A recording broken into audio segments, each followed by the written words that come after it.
Habang nagbibiyahe, ang dalawang babae sakay ng isang kotse. Biglang may nahulog sa may salamin ng sasakyan nila. At yun pala ay isang ahas. Nagsisigawan silang dalawa sa loob ng sasakyan habang ito yung dara. Naghihingi sila ng tulong at sila ay biglang tumigil sa may isang gas station. Sininisan ng babae ang isang attendant. Pero hindi ito napansin dahil meron bilang dumating na isang customer na magpapagas. Habang tinuturo ng babae yung ahas sa may harapan sa salamin, bigla ito napapunta sa may kabila, sa may side mirror. Hindi sa katakalain ng babae, nakakapit ito kahit din lang.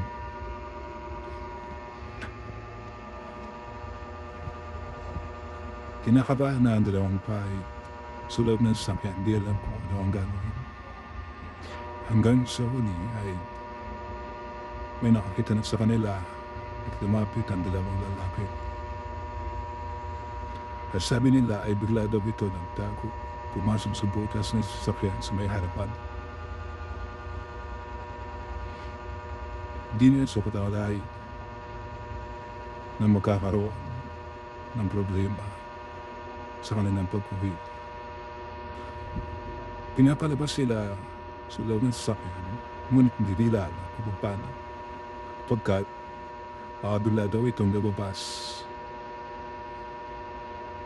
Ganun din, nasa loob sila, baka bigla itong dumaan sa mga butas para makapasok sa loob ng sasakyan.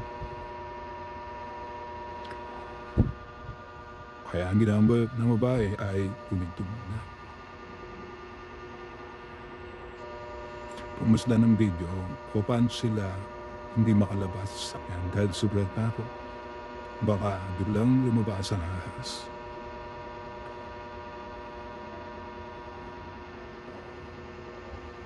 Pinindot ng babae ang handbrake pero nag-aalilangan pa rin ito lumabas.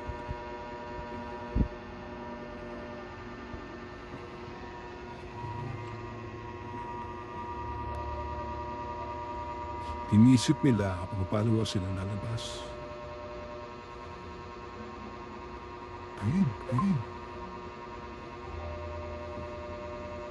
Napamura na ang dalang babae dahil hindi nila alam kung ano ang kanilang gagawin.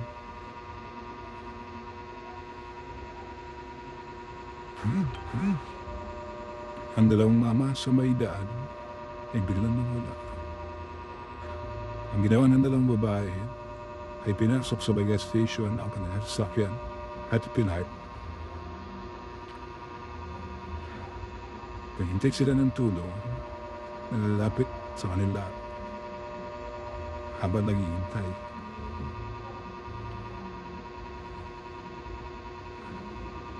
Nagdadalawang isip ang babae baka bigla daw lumabas kung sakali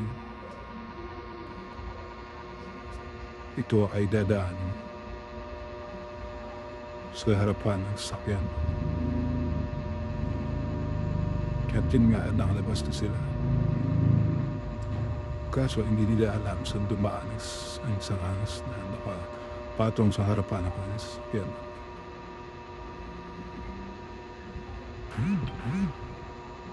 Dali-dali sila lumabas at napulabas sila ay wala na ito.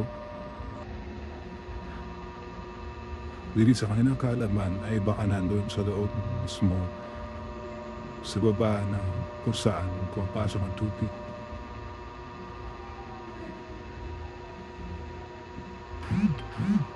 Napaisipan na ng babae kung paano ang kanilang gagawin. Baka padala na ito hanggang sa pag-uwi.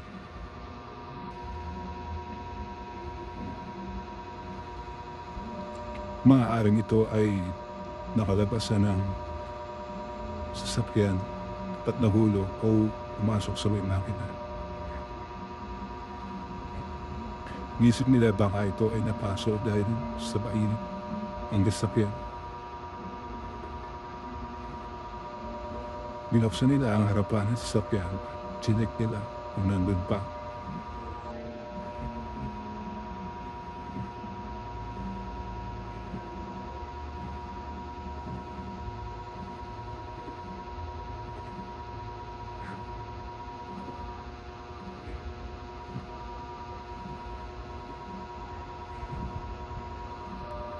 Pinagmamasdan nila baka bigla itong nababas.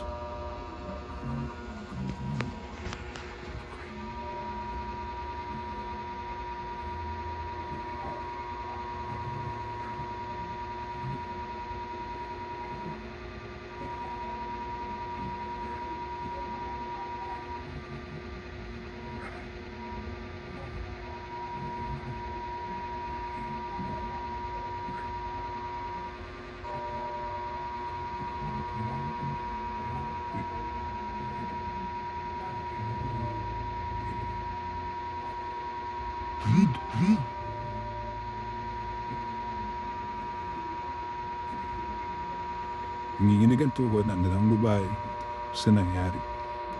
Pinagtataan nila kung bakit nawala ang ahas.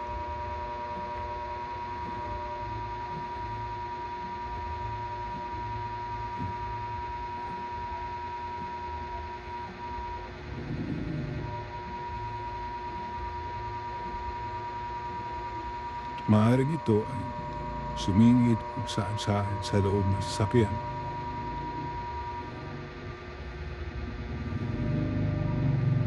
Nag-aalala sila baka bigla itong lumabas kung sakaling makauwi sila. At sa gabi ay doon siya magpupumilit na makalabas sa loob ng sasakyan.